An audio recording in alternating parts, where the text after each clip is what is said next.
নমস্কার। আজকে মাধ্যমিক গণিত পরীক্ষা হয়ে গেল 2026 সালের। আমরা এখন multiple choice question, fill in the blanks এবং ট্রু ফলস স্টেটমেন্টগুলো নিয়ে আলোচনা করব।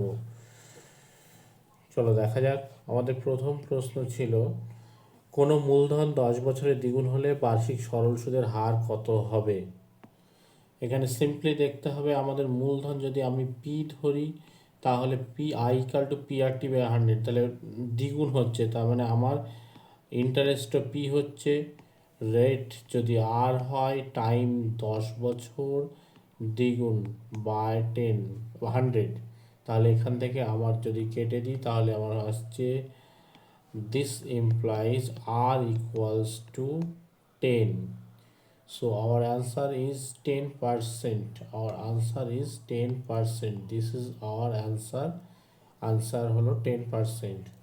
Okay, our next problem বলছে A X square plus B X plus C equal to 0, A greater than 0 এর বীজ দুটি সমান কিন্তু বিপরীত চিহ্নযুক্ত হওয়ার শর্ত হবে। বীজ দুটো যদি জেনারেলি আলফা বিটা হয় তাহলে আমরা কত লিখি? জেনারেলি যখন আলফা বিটা, তখন alpha beta they are equal but বিপরীত চিহ্ন। তাহলে আমার এখানে বীজ দুটো যোগফল মানে মাইনাস বি বাই এ, এইটা কত হচ্ছে? 0 হচ্ছে। This implies B equals to 0। B equals to 0 একটা কন্ডিশন। তাহলে আমার অলরেডি এখানে ডিটা বাদ চলে যাচ্ছে, নেক্সট ডি বাদ চলে যাচ্ছে, নেক্সট আসছে কত? আমার গুণফল। বীজ দুটো যেহেতু সমান এবং বিপরীত চিহ্ন রয়েছে, তাহলে আমাদের গুণফল হবে সি বাই এ। এই গুণফলটা হলো alpha into minus alpha, that means minus alpha square. That means C equals to A into minus alpha square. এখন আলফা স্কোয়ারটা একটা আলফা স্কোয়ারটা নন নেগেটিভ, তাহলে মাইনাস আলফা স্কোয়ার অবশ্যই নেগেটিভ। তাহলে যেহেতু দেখা যাচ্ছে যে এ গ্রেটার দেন 0 দেওয়া রয়েছে, এ গ্রেটার দেন 0 রয়েছে, তাহলে এটা যদি গ্রেটার দেন 0 হয়, অলসো এটা আলফা স্কোয়ারটা গ্রেটার দেন 0, তাহলে আমরা পাচ্ছি দিস সি লেস দেন 0। তাহলে আমাদের অপশান থাকছে C less than 0 and B equal to 0। এই অপশানটা কোথায় রয়েছে? আমাদের অপশান সিতে রয়েছে, B equal to 0 and C less than 0। Okay, our next problem is 6 7 x y। এই সংখ্যা এক্স ওয়াই অ্যান্ড 16 সংখ্যাগুলোর গড় দেওয়া রয়েছে 9। তাহলে আমরা কি করব? Just calculate 6, just calculate this 6 plus 7 plus X plus Y plus 16, কটা রয়েছে? 1 2 3 4 5, টোটালটা by 5, that's equal to 9। This implies 29 plus x plus y equals 45. This implies x plus y equals to 45 minus 29, that is equal to 16. Okay, our option x plus y equal to 16 রয়েছে। B option x plus y equal to 16, এখানে answer হয়ে গেল B option। Okay, now get problem 6, problem 4। problem 4 একটা বৃত্তের ব্যাসার্ধ নির্ণয় করতে বলেছে। 121 সেন্টিমিটার দৈর্ঘ্যের চাপ কেন্দ্রে 77 ডিগ্রি কোণ তৈরি করে বৃত্তটির ব্যাস। আমরা এক্ষেত্রে S equal to R theta, S equal to R theta সূত্র অ্যাপ্লাই করব, যেখানে থিটা রেডিয়ানে থাকে। তাহলে থিটা রেডিয়ানে রয়েছে, আমি এখানে দৈর্ঘ্যের চাপ যেটা এস, এস ইকুয়াল টু কত? 77, সরি, এস ইকুয়ালস টু হলো 121, 121 ইকুয়ালস টু আর ইন্টু থিটাটা হবে রেডিয়ানে, এখানে ডিগ্রিতে রয়েছে 77 ডিগ্রি, তাহলে 77 into pi by 180, pi by 180, তাহলে 77 ডিগ্রি, আর এটা পাই বাই 180 ডিগ্রি। এখান থেকে আমি ক্যালকুলেট করলে কি পাবো? r equals to 121 into 180 total by 77 into 7/22 পাইকে 22-এর সাথে ধরে ক্যালকুলেট করা হচ্ছে। তাহলে এখান থেকে আমি খুব সহজে পেয়ে যাচ্ছি r ইকুয়ালস টু ক্যালকুলেট করা যাক 7 দিয়ে এটা গেল 11 দিয়ে 121কে আবার 11 and this 11 gives 22 2 gives this 90, so our answer is 90, r equal to 90 centimetre, option C হবে আমাদের অ্যান্সার। ওকে, আমাদের নেক্সট প্রবলেম হলো একটা ঘনকের একটা বাহুর দৈর্ঘ্য এ একক এবং এক কর্ণের দৈর্ঘ্য ডি একক হলে এ ও ডি এর মধ্যে সম্পর্ক কি হবে? এ ও ডি এর মধ্যে সম্পর্ক আমরা জানি একটা ঘনকের বাহুর দৈর্ঘ্য এ এবং কর্ণের দৈর্ঘ্য ডি হলে এই সম্পর্কটা D equal to A root three হয়। কেন হয় এটা জানার আমাদের কর্ণের দৈর্ঘ্য হয় বাহু স্কয়ার প্লাস বাহু স্কয়ার প্লাস বাহু স্কয়ারের থার্ড রুট, তার মানে এখানে আমার ডি ইকুয়ালস টু আমরা পাচ্ছি root A square plus A square that is root 3a square that is equal to root 3 into a, so our answer is option B, root 3a equals to option B, root 3a equals to D, root 3a equals to D. Okay, our next problem 6, কোন BOD এর মান নির্ণয়। এক্ষেত্রে আমরা প্রথমে একটা বৃত্ত দেখে নিই। বৃত্তের ওকে, একটা বৃত্ত যদি আমরা এঁকে নিই সুবিধা হবে। ওকে, নাও ABCD আন্দাজ মতো একটা এঁকে নেওয়া যাক, ABCD। ওকে, লেট ABCD, বিসিকে ই পর্যন্ত বর্ধিত করা হলো, দেয়া রয়েছে ডিসিই সমান 96 ডিগ্রি, আমাদের বের করতে হবে বিওডি অ্যাঙ্গেল বিওডি বের করতে হবে। ওকে, এখানে 96 ডিগ্রি যখন এটা রয়েছে তাহলে অবভিয়াসলি ভেতর পার্টটা এটা কত হবে 84 ডিগ্রি হবে। এবারে এক্ষেত্রে আমি যদি বিডি চাপের উপর চেক করি তাহলে ও কেন্দ্রের ক্ষেত্রে এটা আমার পরিধিস্থ কোণ বা বৃত্তস্থ কোণ এবং সেখানে আমার কেন্দ্রস্থ কোণ দিস বিওডি, তাহলে 84 এর ডাবল হবে কত 2 ইন্টু 84 ডিগ্রি, দ্যাট ইজ 4 দুগুণ 8 দুগুণ 16 168 ডিগ্রি। ওকে, এই অপশানটা 168 ডিগ্রি হবে। এখন এখানে যেহেতু বিওডি, এই প্রশ্নটা একটু বিতর্কিতমূলক রয়েছে, বিওডির ক্ষেত্রে আমি কোন দিকটা নেব, কেউ যদি উল্টো দিকটা নেয় তাহলে অপশানটা নাও আসতে পারে, আর যদি একদিক নেয় তাহলে অবশ্যই 168 ডিগ্রি হবে, তাই একটি অপশান হিসেবে ট্রু ডি। এখন দেখা যাক বোর্ড কি নির্দেশ দেয়। এবারে আমরা শূন্যস্থান পূরণগুলি করব। শূন্যস্থান পূরণের প্রথম শূন্যস্থান ছিল 1 বছরের আসল ও সুদ আসলের অনুপাত 8:9 হলে বার্ষিক সুদের হার কত হবে? তাহলে 1 বছরের আসল এবং সুদ আসলের অনুপাত 8:9 দেওয়া রয়েছে। ওকে, সুদ আসল যদি 8:9 হয় তাহলে স্বাভাবিকভাবে আমার এখানে সুদ হচ্ছে যদি 1 হয়, ইন্টারেস্ট 1 হয়, তাহলে পি আর টি, পি এখানে 8, আচ্ছা বার্ষিক সুদের হার এই 8টা বের করতে হবে, টি আমার এখানে 1, T1 অ্যান্ড দিস ইজ 100।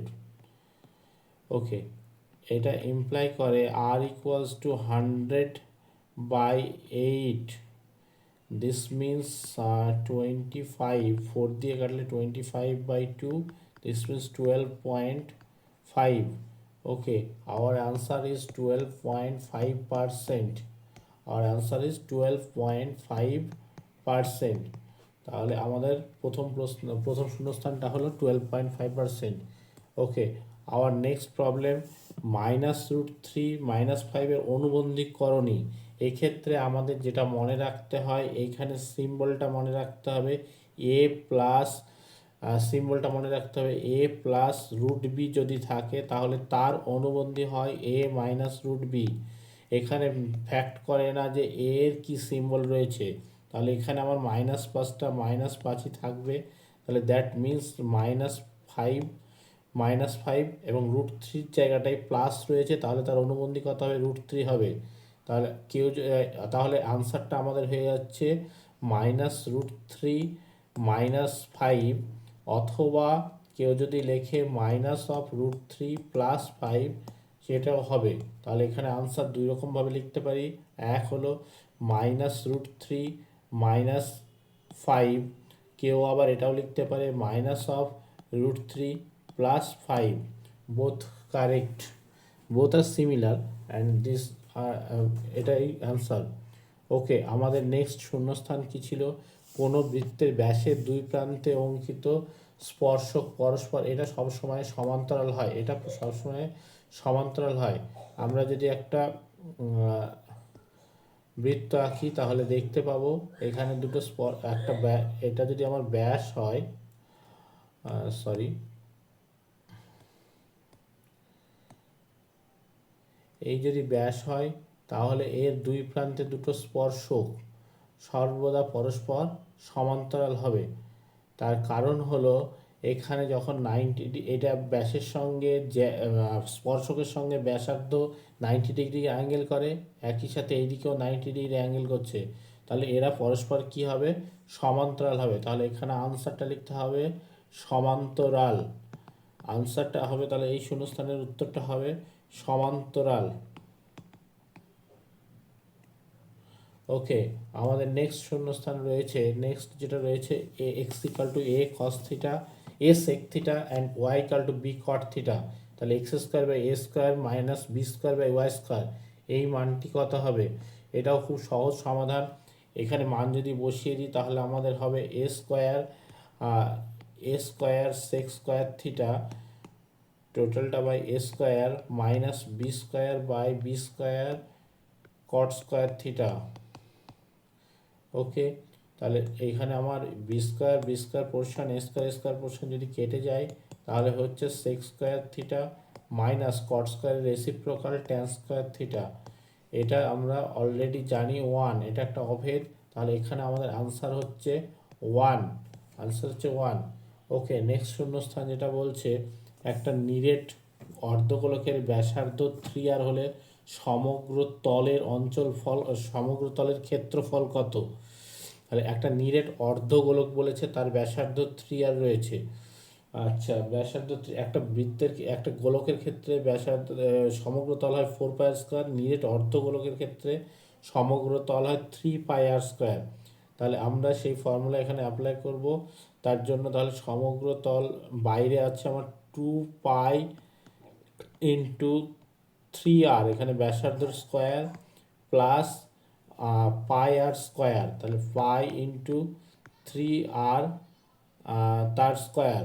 তাহলে এটা ক্যালকুলেট করলে কি হচ্ছে, 2π × 9r² plus 9πr², that is 18πr² plus 9πr², that is 27πr²। ওকে, তাহলে আমাদের এটার অ্যান্সার হলো 27πr²। 27πr² হবে 5 নম্বর শূন্যস্থানটির উত্তর। ওকে, নেক্সট অ্যান্ড 6 নম্বর যে শূন্যস্থানটি দেওয়া ছিল 1 2 3 4 5 সংখ্যাগুলোর পরিসংখ্যা যথাক্রমে দেওয়া আছে 1 2 3 4 অ্যান্ড f। এদের যৌগিক গড় 4 হলে f এর মান কত? তাহলে আমাকে ফার্স্টে ফ্রিকোয়েন্সিগুলো যেমন সাম করবো তেমনি xi fi সাম করতে হবে। তাহলে আমার এখানে সামেশান ওভার xi fi, এটা করছি, xi fi কত হবে, 1 × 1 plus 2 × 2 plus 3 × 3 plus 4 × 4 plus 5 into f. Okay, 5 into f, these are our xi fi. তাহলে এই যোগফলটা কত হচ্ছে 1 plus 4 plus 9 plus 16 plus 5f. That means 4 একে 5, 5 9 16 25 plus 5, that is 30, 30 plus 5f. Okay, and sum of frequency, that is fi কত হবে এক্ষেত্রে fi হলো 1 plus 2 plus 3 plus 4 plus f, 1 plus 2 plus 3 plus 4 plus f. That means 4 3 7 2 1 10 plus f. Okay, by question by condition এখানে বলা রয়েছে যে summation over xi fi by summation fi, that is equal to 4. তাহলে এটা আমার imply করছে 30 plus 5f by 10 plus f equal to 4. That implies 30 plus 5f equal to 40 plus 4f. This implies f equals to 10. তাহলে আমাদের answer হয়ে গেল 10। এই প্রশ্নটির উত্তর তাহলে কত হবে, এফ এর মান হবে 10। তাহলে এখানে আমরা লিখব 10, শূন্যস্থান এফ এর মান 10। ওকে, আমাদের নেক্সট ব্যাপারগুলি হলো সত্য মিথ্যা রয়েছে। যেহেতু সূক্ষ্মকোণের ক্ষেত্রে এটি রয়েছে, সূক্ষ্মকোণের ক্ষেত্রে আমরা জানি এখানে sine theta sine square theta differ করবে না। Science 0 less than 90 degree less than theta, এর মধ্যে sine square theta sine theta তার হোল স্কয়ার সেম থাকে। অন্য কোথাও কী আছে দেখছেন, তাহলে এইটা আমাদের একদম সত্য হবে। প্রথম প্রশ্নের উত্তর সত্য। ওকে, নেক্সট প্রবলেম যেটা গেছে 2 নম্বর, সেটা হলো একটা রয়েছে 4 সেমি ব্যাসার্ধ বিশিষ্ট গোলকের মধ্যে বৃহত্তম ঘনকের বাহুর দৈর্ঘ্য 4√2 সেন্টিমিটার। তাহলে এক্ষেত্রে আমাকে করতে হবে, এক্ষেত্রে গোলকের 4 সেমি ব্যাসার্ধ বিশিষ্ট গোলকের মধ্যে অন্তর্লিখিত বৃহত্তম ঘনকের বাহুর দৈর্ঘ্য। ওকে, তাহলে এখানে ঘনকের কর্ণের বাহুর দৈর্ঘ্য যদি 4√2 সেন্টিমিটার হয়, তাহলে এর মধ্যে থাকা ঘনকের যেটা কর্ণ হবে সেইটা কি হবে, গোলকের ব্যাস হতে হবে। ওকে, তাহলে যদি বাহুর দৈর্ঘ্য 4√2 হয়, তাহলে এখানে কর্ণের দৈর্ঘ্য 4√2 বাহুর দৈর্ঘ্য, তার সঙ্গে কর্ণের দৈর্ঘ্য √3, এইটা গুণ করলে হচ্ছে 4√6, which is not equal to 8, মানে দ্যাট ইজ 4 into 2, এটার সঙ্গে সমান নয়। তার মানে একটা গোলকের ব্যাসার্ধ, গোলকের মধ্যে আমার এক্ষেত্রে গোলকের যে ব্যাস তার কার সাথে সমান হতে হবে, কর্ণের ঘনকের কর্ণের দৈর্ঘ্য, এটা সমান হচ্ছে না। তাহলে এক্ষেত্রে এই উত্তরটি হবে মিথ্যা। ওকে, এই উত্তরটি মিথ্যা। আমরা নেক্সট প্রবলেমে যাচ্ছি। নেক্সট প্রবলেম হচ্ছে অর্ধবৃত্ত অপেক্ষা বৃহত্তর বৃত্তাংশস্থিত কোণ স্থূলকোণ। এটি মিথ্যা, কারণ পরিধির ওপর ব্যাস দ্বারা যে কোণটা তৈরি হচ্ছে সেটার যে পরিমাণ কোণ তৈরি হচ্ছে সেটা সমকোণ থাকছে। একটা এখানে অর্ধবৃত্তের ওপর যদি আমি একটা কোণ তৈরি করি, তাহলে এখানে বৃত্তাংশস্থ কোণটা 90 ডিগ্রি হচ্ছে। তাহলে বলছে যে অর্ধবৃত্তর থেকে বড় বৃত্তাংশস্থ কোণ সবসময় একটা সূক্ষ্ম কোণ হবে, স্থূল কোণ হবে না। কারণ এর থেকে বড় যদি নিই আমি বৃহত্তর বৃত্তাংশস্থ কোণ, তাহলে অর্ধবৃত্তর থেকে বড়, তাহলে সেক্ষেত্রে এটা একটা সূক্ষ্ম কোণ তৈরি হবে। ওকে, তাই এটি হবে মিথ্যা। ওকে, নেক্সট প্রবলেম বলছে যে একটি x-3 x-1 7 আর x 2x-1 এগুলো যৌগিক গড় 7.5 হলে তাদের মধ্যমা 3 হবে। আচ্ছা, এটা আমাদের ক্যালকুলেট করে চেক করতে হবে। এইগুলোকে যদি আমি ঊর্ধ্বক্রমে সাজাতে যাই, তাহলে আমার কি হচ্ছে, প্রথমে x-3 ঊর্ধ্বক্রম অনুসারে সাজালে হচ্ছে x-3 x-1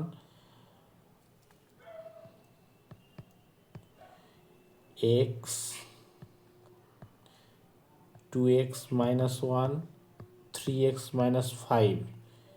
আচ্ছা এদের গড় 7.5। আচ্ছা এদের গড় 7.5 মানে এগুলোকে যদি আমি যোগ করে দিই, ওকে এগুলোকে যোগ করে দিলে কটা হচ্ছে, 1 2 3 4 5 6, পাঁচটা, 1 2 3 4 5 6, টোটালটা বাই 6। তাহলে হচ্ছে এই যোগফলটা কত হচ্ছে, এখান থেকে ক্যালকুলেট করে আমি এটা ইকুয়াল টু আমার equals to 7.5. Okay, this gives x plus x, 3x, 2x, 3x, 8x.